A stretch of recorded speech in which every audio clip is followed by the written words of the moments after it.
There are a few different official ports of Zaxxon for the Commodore 64. Sega released the game on cartridge, and Synapse Software released it on disc and cassette. Of the two, most people tend to agree that this Synapse version is superior. While the cartridge version's graphics are somewhat more faithful to the arcade original, the gameplay and sound aren't as polished as the Synapse version.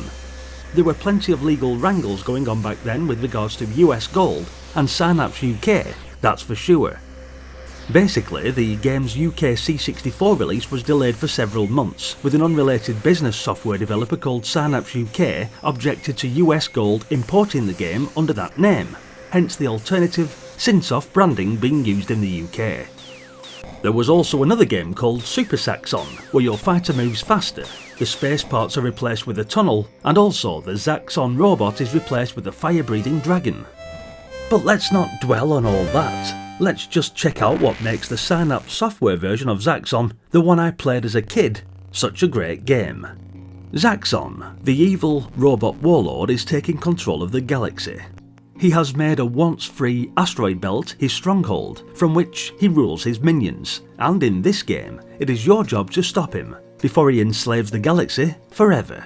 I do love a badass storyline. To help you, you're equipped with a space shuttle and 3 simple instruments: a laser cannon, an altitude indicator, and a fuel gauge. The laser cannon is mounted in the nose of your craft, and it can destroy anything except from the walls of Zaxxon's fortress. The object of the game, of course, is to ultimately destroy Zaxxon. En route, you will encounter 2 asteroid fortresses. First comes the patrolling outer asteroid. After that comes space, where you must battle Zaxxon fighters. Then comes the main asteroid, which contains the deadly robot Zaxxon himself. He holds a missile under his arm, and you must destroy it before launch. Initially, you are required to destroy as many of the enemy ground installations as possible in the flying asteroid city. The incentive here is that the more enemy aircraft you destroy, the less you will encounter in deep space later in the game.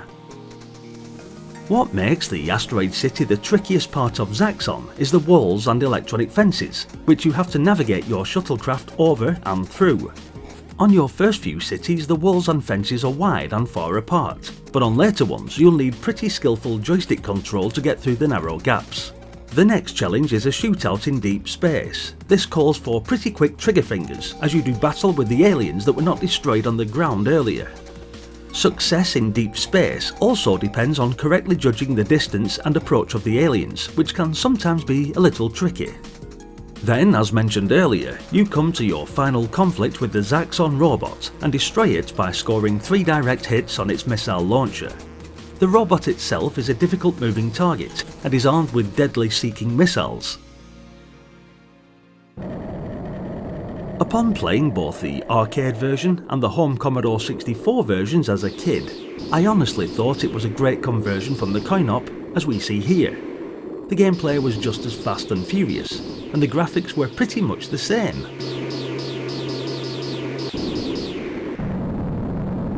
It has a similar vibe to games like Raid Over Moscow, Beachhead,